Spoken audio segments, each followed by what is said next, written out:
Cordiais saudações, sejam todos bem-vindos ao canal Contabilidade Angolana.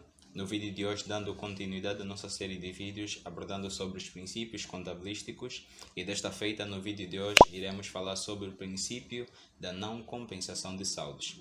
Então, caso haja alguma dúvida ou alguma sugestão, deixe aí nos comentários que eu estarei disposto a responder a todos vocês, ok? Então, sem mais enrolação, bora para o vídeo. Bom, princípio da não compensação de saldos. Para que possamos compreender este princípio, nós temos de saber a etimologia da palavra compensar. O que é compensar? Segundo o certo dicionário, define compensar como sendo estabelecer igualdade, equilibrar, contrabalancear, equivaler. Tendo isto em mente, de acordo ao PGC, ele diz o seguinte sobre o princípio da não compensação de saldos. Não devem ser efetuadas compensações de saldos entre ativo e passivo.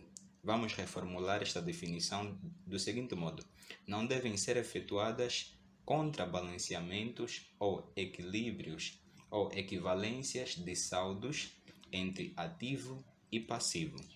No entanto, o princípio da não compensação de saldos contém três exceções, na qual vamos, nesta videoaula, especificar cada uma delas com exemplos vívidos para que possamos realmente compreender o que é não contrabalancear as contas do ativo e passivo.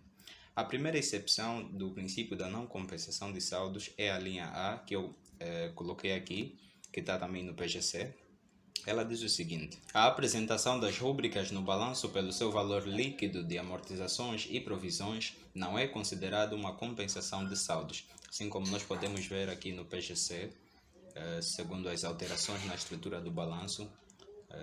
A nota diz: a apresentação dos ativos pelo seu valor líquido das correspondentes amortizações e provisões, deixando estas de fazer parte dos capitais próprios da empresa. Portanto, as amortizações e provisões, elas são deduzidas no valor dos ativos, o que nos dá, portanto, o valor líquido dos ativos. Então, este não é um ato de compensação, segundo o PGC.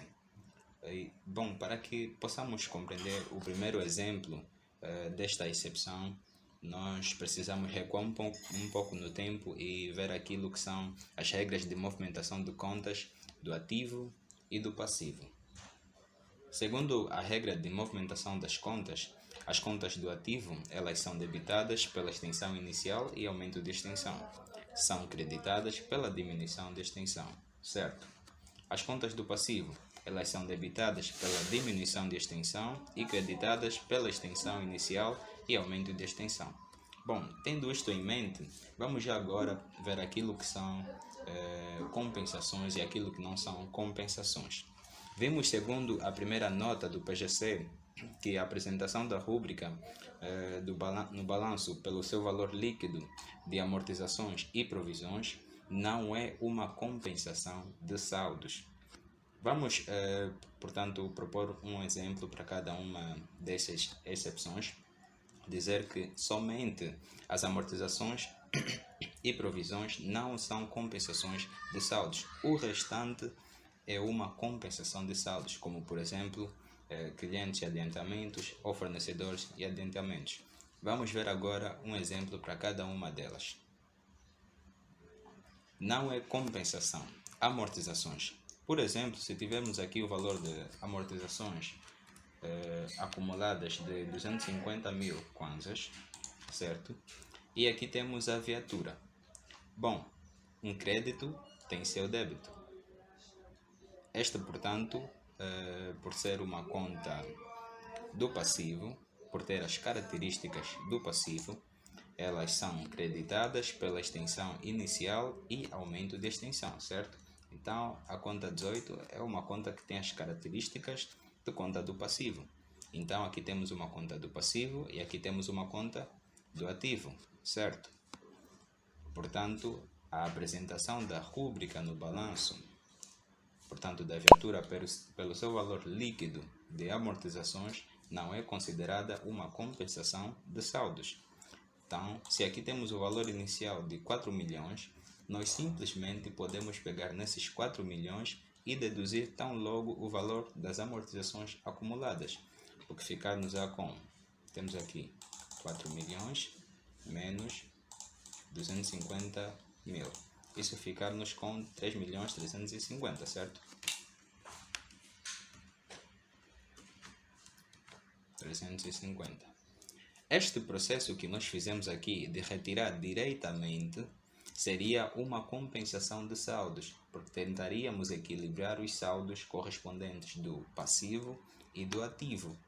Mas o PGC consagra que o valor líquido apresentado no balanço pelos itens do ativo não deduzido das amortizações não são consideradas compensações. Então isso que nós fizemos aqui é totalmente lícito, não é uma compensação de saldos. Até porque, segundo os critérios de amortizações, segundo o método direito, ele joga diretamente com a conta do imobilizado. Então temos aqui as amortizações e ele vai jogar diretamente com a conta do imobilizado.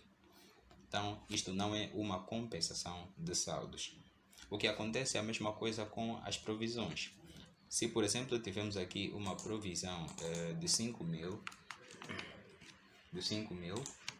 nós pura e simplesmente podemos pegar, temos aqui a provisão para depreciação de existência, podemos pegar neste valor e deduzir tão logo os 5 mil. Ficamos assim com 900 mil menos 5 mil, que dar-nos-ia 895. Isto que nós acabamos de fazer seria uma compensação de saldos se fosse outros casos, mas neste caso não é uma compensação de saldos. Aqui temos uma conta do passivo e aqui temos uma conta do ativo. O que nós fizemos, essa dedução direta, não é considerada uma compensação de saldo, é totalmente lícito, porque a apresentação das rúbricas no balanço pelo seu valor líquido, deduzidas de amortizações ou de provisões, não é considerada uma compensação de saldos. Outros exemplos poderiam ser provisões para clientes correntes. Aqui, por exemplo, se tivéssemos 1000 como sendo a provisão, poderíamos também deduzir tão logo aqui, e aqui ficaríamos com 99.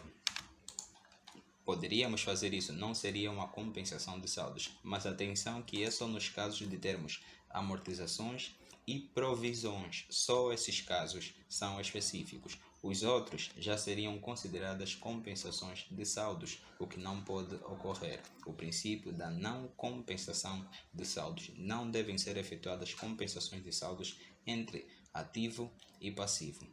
Bom, vimos aquilo que não é compensação, que são as deduções feitas pelas amortizações e pelas provisões. Agora vamos ver o que seria uma compensação de saldos, afinal.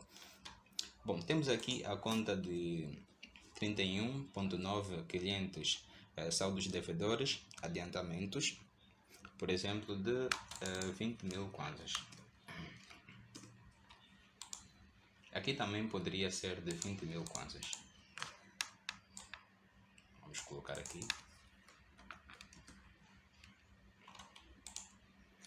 Bom, sabemos nós que o cliente fez um adiantamento, portanto, de 20 mil kwanzas. Por ele ter feito o adiantamento de 20 mil kwanzas, nós pura e simplesmente não podemos dizer que ele só tem agora a dívida de 80 mil kwanzas.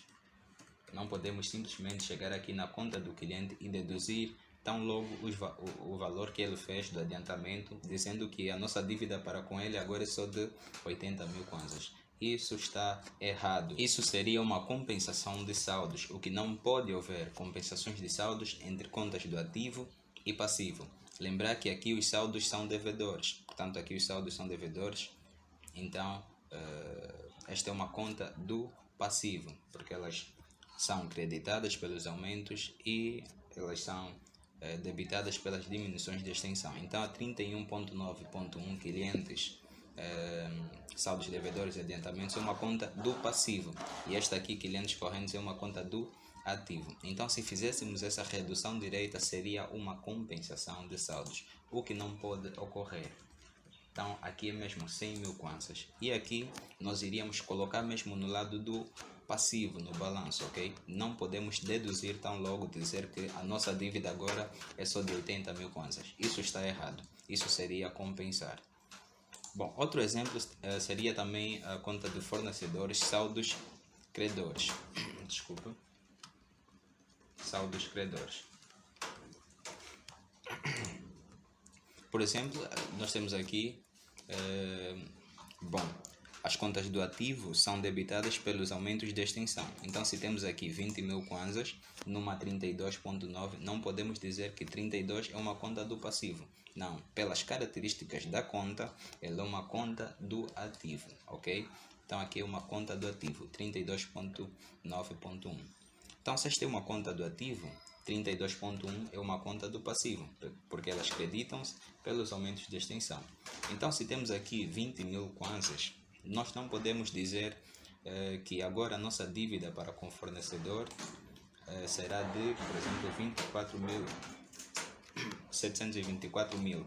Não, isso estaria errado, porque aí estaríamos a compensar os saldos, tentando equilibrar a nossa dívida com a dívida atual do fornecedor. Isso não pode ocorrer. Não podemos pegar num valor do passivo e deduzir num valor do ativo e vice-versa. Não podemos fazer isso. Isso seria compensação de saldos, ok? Então, se esta é uma conta do ativo, vai mesmo na conta do ativo. Não podemos deduzir da dívida para com o fornecedor, nem para com o cliente. Então, isso seria compensação de saldos. Então, até agora vimos aquilo que seria não compensação, o que não é compensação, os casos de amortizações e provisões, e os casos em que seria já compensação, que são outros que não envolvam as amortizações e provisões. Tudo que nós, todos os exercícios que nós porventura venhamos a ver em que é feita logo a dedução dizendo que não, este é o valor correspondente da dívida atual, não se pode fazer isso. Isso seria compensação de saldos, ok? Então não esqueçam daquilo que não é compensação e aquilo que é compensação, ok? São exemplos muito básicos para que possamos compreender, e olhando naquilo que é a estrutura do balanço, se porventura tivéssemos aqui a conta 18, amortizações, atualmente já não se escreve as amortizações no balanço, mas se tivéssemos de escrever os valores correspondentes às amortizações, seria de forma negativa. E, portanto, não podemos representar aqui com o valor menos, mas podemos representá-lo entre parênteses, dizendo que está a deduzir ou o valor em si está negativo, ok? Então, seria desta forma que nós apresentaríamos as amortizações. Seria assim, deduzindo no valor do imobilizado, ok? A mesma coisa aconteceria com as provisões. Temos aqui a 29.6, provisões.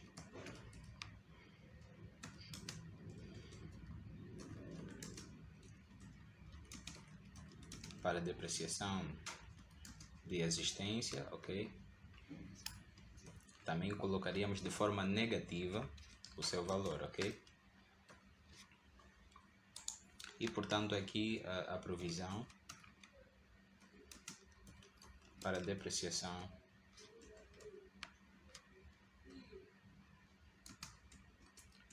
provisões para clientes, ok? Que é a nossa 38, certo? Também colocaríamos de forma negativa. Como nós vimos até então, a apresentação das rúbricas no balanço pelo seu valor líquido deduzido das amortizações, então temos aqui as amortizações com valor negativo, vamos já deduzir deste valor aqui do bem, o que ficaria, portanto, com 3.750.000. Então já poderíamos eliminar esta parte aqui, ok?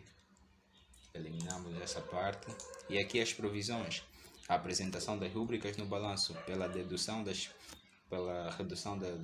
amortizações e provisões. Então aqui teríamos menos os 5.000, ficaríamos com 895, certo? e já poderíamos eliminar aqui, ok? Porque as amortizações e provisões já não se escrevem no balanço. Nós só apresentamos o valor líquido, que é o valor deduzido dos dois, no caso. E aqui também a mesma coisa. Escreveríamos apenas o valor líquido que foi deduzido das provisões, certo? Bom, isso que nós fizemos aqui não é considerada compensação de saldos. No entanto, se tivéssemos, portanto, a conta 32 ou a conta 31.9.1, que são os adiantamentos, se, por exemplo, colocássemos aqui a 31.9.1 adiantamentos com um valor negativo, vimos ali o adiantamento foi de 20 mil kwanzas, com um valor negativo, e aqui colocássemos a 32, pelo fato de ser apenas 32, vamos colocar já no passivo, adiantamentos, fornecedores, com um valor negativo,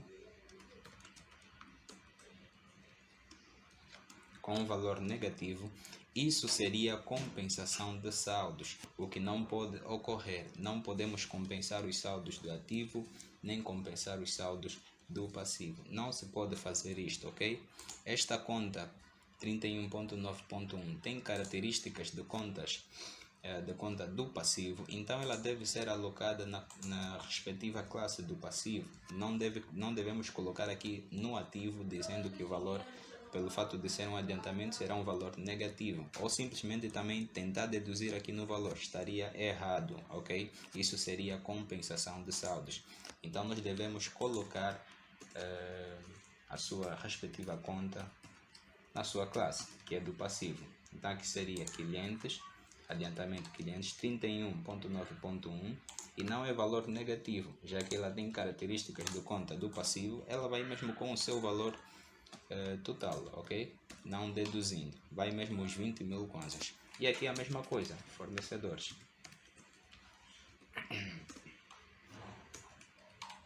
Colocamos mesmo aqui o seu valor total, porque ela tem características de contas do ativo, no caso. Então ficaria deste jeito, ok? Sendo assim, nós temos aqui o nosso balanço. Vimos aqui que deduzimos os valores das amortizações e das provisões, respectivamente, nos bens do imobilizado e do ativo, ok? E também vimos aqui sobre os adiantamentos, que têm características contrárias. Adiantamento de clientes tem características do passivo, então vai na classe do passivo. Adiantamento de fornecedores tem características do ativo, então vai na classe do ativo, ok? Ficando apenas assim com o nosso valor total, vamos aqui somar com a nossa calculadora, ok?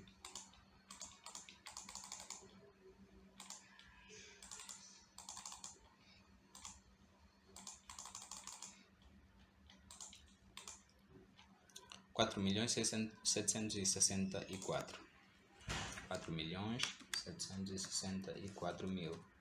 Este é o valor total do ativo, e aqui a mesma coisa, é só acrescentarmos 20 mil que ele fica 64, ok? Então aqui nosso balanço já está equilibrado, ok? E nós vimos a primeira isenção, ok? Que era o ponto A, sobre a apresentação das rúbricas no balanço pelo seu valor líquido das amortizações e provisões. Isso não é considerada uma compensação de saldos, ok? Agora vamos ver outro caso, que é a segunda isenção, que diz o seguinte: podem ser efetuadas compensações de saldos entre itens de custos e proveitos apenas se os ganhos, perdas e despesas relacionadas resultantes de uma mesma operação ou de uma operação similar não forem materiais, ou ainda nos seguintes casos: ganhos e perdas na venda de ativos não correntes, os quais são relatados pela diferença entre proveito da venda e o valor contabilístico do ativo e respectivas despesas de venda. Bom, eu formulei aqui um exercício para que possamos compreender este ponto sobre aquilo que não é compensação, ok? Aqui diz que podem ser efetuadas compensações de saldos entre custos e proveitos. Então, entre custos e proveitos podem ser efetuadas compensações de saldos. E um desses exemplos diz aqui sobre os ganhos e perdas resultantes quando nós vendemos um imobilizado, portanto. Então, o exercício diz o seguinte: a empresa vendeu a crédito um bem imobilizado por 210 mil kwanzas, que tinha sido adquirido há 2 anos por 400 mil kwanzas. O período de vida útil era de 4 anos. Bom, vamos aqui calcular a cota de amortização, porque o bem foi adquirido há 2 anos, mas o período de vida útil era de 4 anos, o esperado, ok? Então este bem já foi amortizado, pelo menos, já foi utilizado durante 2 anos, portanto, e agora nós estamos a vender, então temos aí 2 amortizações pendentes, ok? Então vamos já calcular aqui qual foi a cota de amortização, sabendo que a vida útil era de 4 anos. Vamos já na nossa QI. Para quem assistiu às minhas videoaulas sobre amortização, sabe que a QI significa cota de amortização, e ela é calculada através do valor de aquisição, ou seja, o valor original vezes a taxa. Então o valor original aqui, que foi adquirido há 2 anos, foi de 400 mil kwanzas. 400 mil kwanzas vezes a taxa. Bom, a taxa é muito simples, é só pegarmos 100 e dividirmos pela vida útil, que dá-nos a 25. No caso, 25%, representando aqui, seria 0,25. No caso, 400 mil vezes 0,25,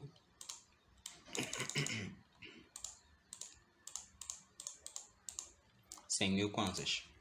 Portanto, esses 100 mil kwanzas é o valor da cota de amortização do primeiro ano, e do segundo ano, utilizando as cotas constantes, também seria de 100 mil kwanzas. No caso, a cota de amortização total durante esses 2 anos foi de 200 mil kwanzas,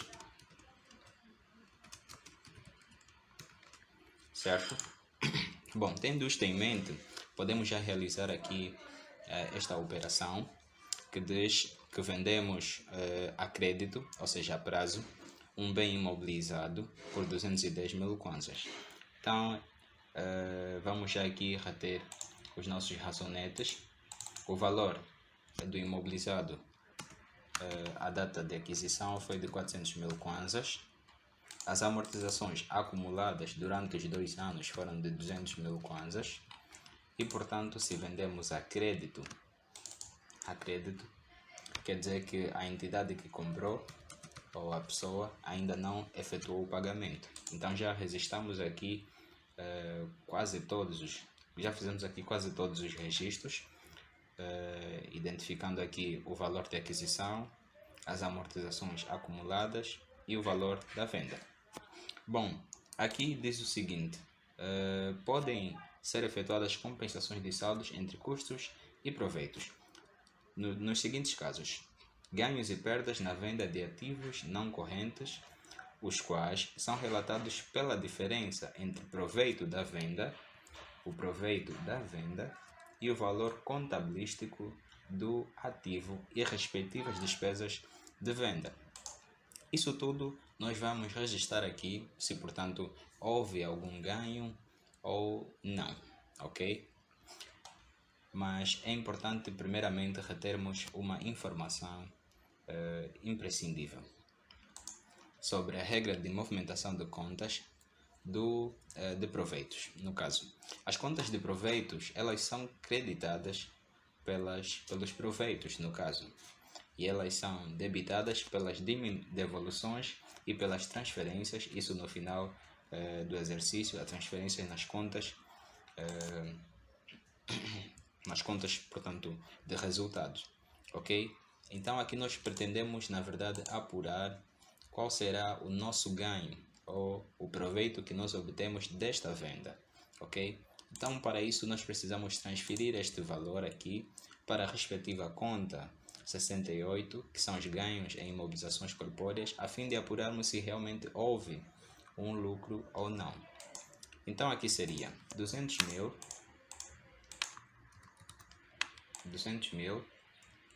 transferíamos este valor aqui para a conta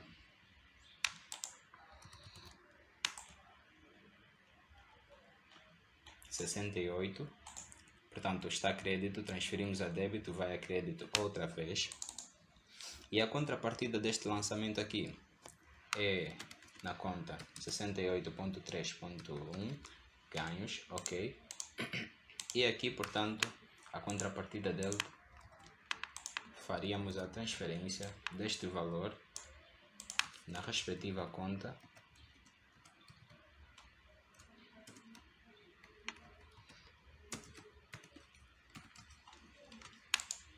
nesta conta aqui,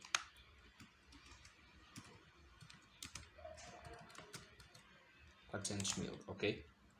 E agora a informação que nós tantos almejamos, ok? São relatados pela diferença do proveito da venda. O proveito da venda que nós obtemos ali está entre este valor aqui e o valor contabilístico do ativo. O valor contabilístico do ativo é o valor de aquisição menos o valor das amortizações. Isso vai nos dar o valor contabilístico. O proveito da venda, então, é relatado pela diferença entre o proveito da venda mais o valor contabilístico. No entanto, se nós repararmos aqui, esta operação aqui seria uma compensação de saldos. Isso por quê? Porque segundo as características desta conta, aqui não devem ser, as contas de proveitos não devem ser utilizadas como meios de apurarmos o lucro ou o proveito obtido de alguma operação. Elas só são debitadas pelas devoluções ou pelas transferências, só e somente. Se nós colocarmos uma outra operação que não tenha nada a ver com devolução nem transferência, seria uma compensação de saldos.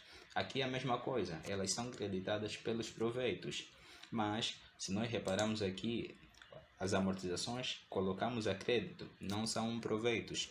E aqui também nós encontramos, portanto, o valor que nós vendemos, que seria o nosso proveito, e nós colocamos aqui, está tudo bem. Até aqui está tudo bem, mas quando nós colocamos estes dois valores aqui, que é o valor do imobilizado e o valor das amortizações, a fim de apurarmos o lucro ou o proveito que nós obtemos dessa venda, já seria uma compensação de saldos. Mas, segundo o PGC, ele diz que podem ser efetuadas compensações de saldos entre custos e proveitos. Então, este ato de nós transferirmos os valores para a conta 68 a fim de apurarmos o lucro obtido ou o proveito obtido não é considerada uma compensação de saldos, ok? O saldo, portanto, credor desta conta seria de 10.000. Então, este é o lucro que nós obtemos desta venda, porque o valor contabilístico aqui seria 200.000, porque faríamos 400.000 menos 200.000, seria 200.000, e aqui seria, portanto, 200.000 menos 210.000, e portanto aqui ficaria com um saldo credor de 10.000. Este é o lucro que nós obtemos da nossa venda.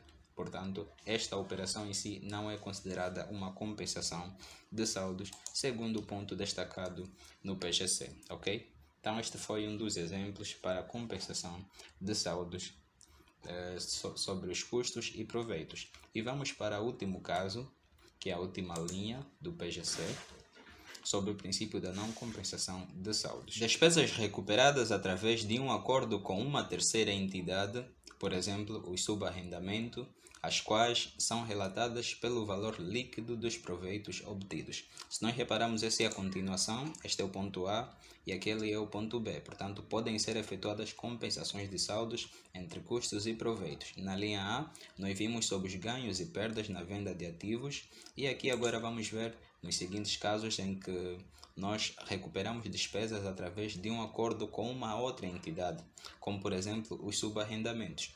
Bom, os subarrendamentos são uma característica de arrendamento em que nós, portanto, possuímos um imobilizado ou um bem e arrendamos para uma outra entidade. E esta outra entidade, portanto, arrenda este mesmo bem para uma outra entidade. Esta é uma modalidade muito comum de concessão de valores, ok? Por exemplo, isso acontece muito nos supermercados. Nós vimos várias lojas apostas no supermercado. Portanto, a entidade que construiu o supermercado ela coloca o supermercado à renda, e dentro do supermercado tem várias lojas, e essas mesmas lojas arrendam aquele espaço para poderem vender os seus produtos. Isso é uma ótica dos subarrendamentos, ok? Então, existem dois tipos de subarrendamentos, que são os residenciais e os comerciais. O exemplo que eu dei é no caso do comercial, em que se arrenda um espaço e a outra entidade arrenda aquele mesmo espaço para outra entidade. Mas o que nós queremos aqui, na verdade, é entender como é que não seria uma compensação de saldos os subarrendamentos. Portanto, existem outros exemplos, e na qual nós vamos ver aqui um outro exemplo que não seja o subarrendamento, mas sabemos nós que subarrendamento é uma característica de subcontratos, porque nós fizemos o contrato com uma entidade e essa entidade fez um outro contrato com outra entidade. Então isso é características das subempreitadas ou subcontratos. Então vamos ver um exemplo sobre subcontratos e ver como é que não seria uma compensação de saldos, ok? Então eu propus um exemplo aqui bastante simples para nós resolvermos juntos. E diz o seguinte: pagamento da fatura a Constrói LDA no valor de 2 milhões de kwanzas referente aos serviços prestados. Geralmente em subcontratos nós contratamos uma entidade para construir determinada coisa. Só que essa entidade ela não possui talvez os materiais, ou não seja a área dela para construir certa coisa. Então contrata-se uma outra entidade que vai efetuar a construção específica sobre determinada coisa que a outra entidade não consegue construir. Portanto, esta é uma ótica dos subcontratos, ok? E é neste caso que nós iremos resolver, e para resolver é bastante simples. Nós apenas precisaremos de 3 razonetes, na qual registraremos o custo do subcontrato. No caso, aqui registramos já o valor do subcontrato a débito na conta 75.1 fornecimentos de serviços de terceiros, subcontratos, aqui de 2 milhões de kwanzas, certo?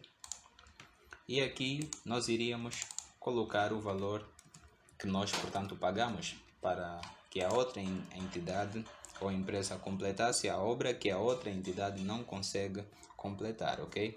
Como, por exemplo, os serviços de arquitetura, engenharia. Não é só uma entidade que vai completar todos esses serviços. Então, portanto, precisa de auxílio de outras entidades ou de outras empresas, ok?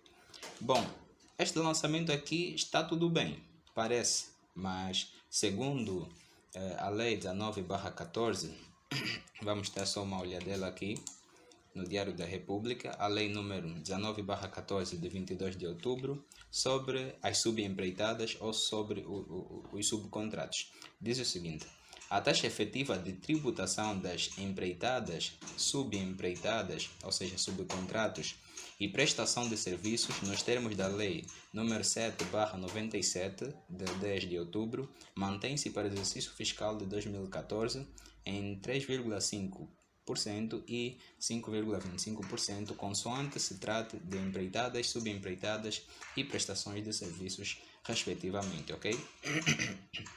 Então, quando nós temos um subcontrato, nós temos de fazer ali uma coleta fiscal chamada de retenção na fonte pelos serviços prestados. Então, aqui nós temos 2 milhões de kwanzas e vamos já fazer aqui a retenção na fonte. A retenção na fonte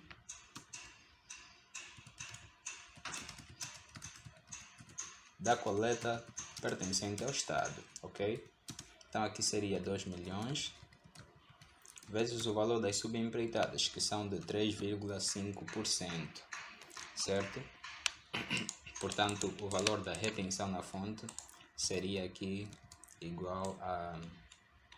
Vamos já fazer este cálculo. 2 milhões vezes 2 milhões vezes 3,5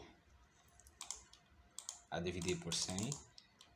Vamos obter aqui, desculpa, 3,5, vamos fazer em percentagem, ok, vezes os 2 milhões,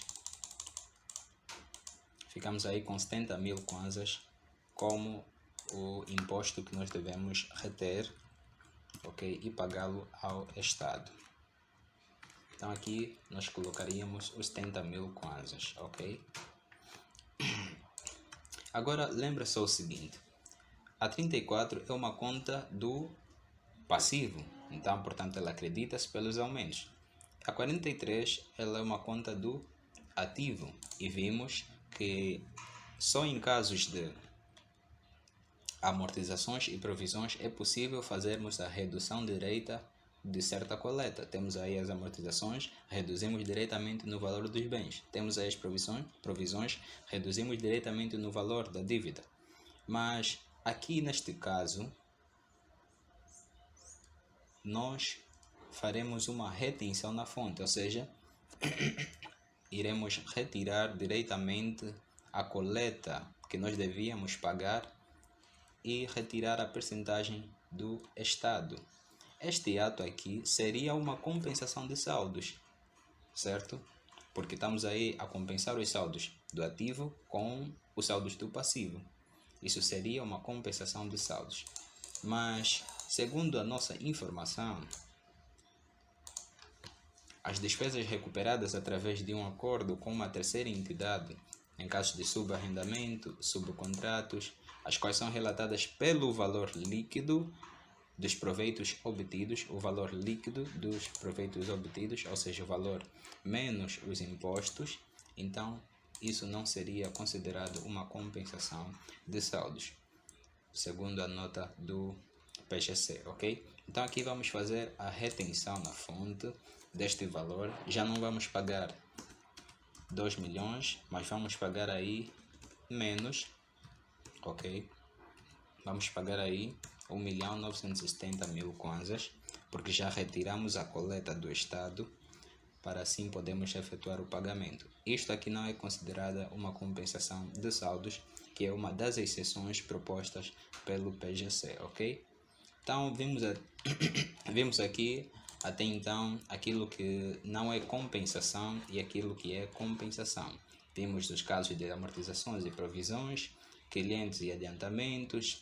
Vimos ali o caso, portanto, dos ganhos e perdas na venda de ativo. E por fim vimos aqui o caso em que temos um subcontrato, em que fazemos, portanto, a retenção na fonte e, portanto, este ato não é considerado uma compensação de saldos, ok? Portanto, esta foi a videoaula sobre o princípio da não compensação de saldos. Se tiver alguma dúvida ou alguma sugestão para melhorar a prática contabilística, deixa aí nos comentários que eu vou ler os comentários de todos vocês, ok? Então, é isso aí. O nosso muito obrigado e eu fui.